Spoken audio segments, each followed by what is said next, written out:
It makes sense to go to Kansas City. We go to places where they don't have interactions with people that look like me or any of the other boys, and so it makes for a more interesting story. If we came to New York, it would be a snooze fest. Oh, yeah. People like, well, we already... cities that aren't as international, right? And aren't as sort of varied and the lifestyles represented and all of those things. We like to see a big difference between us Fab Five and the heroes that we're helping. We want to really impart some wisdom, and if we were doing it in New York, they would have seen the gays before. They love the gays. How is this season different than the other seasons?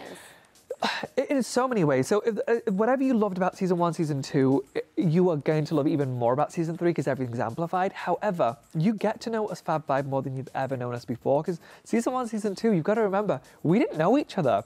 They were complete strangers, and we had to be best friends. Now we actually are best friends, so it makes for a much stronger season. Yeah. It's my personal favorite. Well, it's one of those things, and even looking back, Karamo said that watching back in season 1, he felt almost embarrassed, like the roles weren't quite as defined as they became.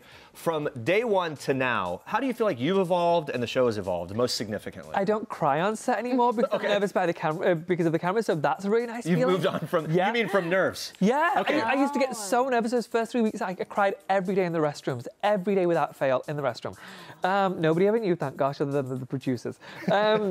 But what's happened to me that's so different is I've become so comfortable in saying no. Before with season 1, season 2, you do what is expected because the producers will say, we need you to try this, we need you to try that. You don't feel confident enough to say, I don't want to do that. I know that that's not going to work. Now I feel so confident saying, I know what works with the audience. I know that they're going to respond well to this, so I'm going to do it this way.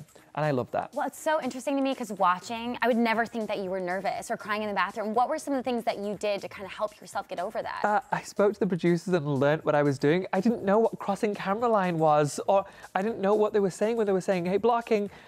I was too embarrassed to ask, and so I just became empowered and thought, I don't want to seem stupid anymore, so I'm just going to ask the question. I'd rather just know.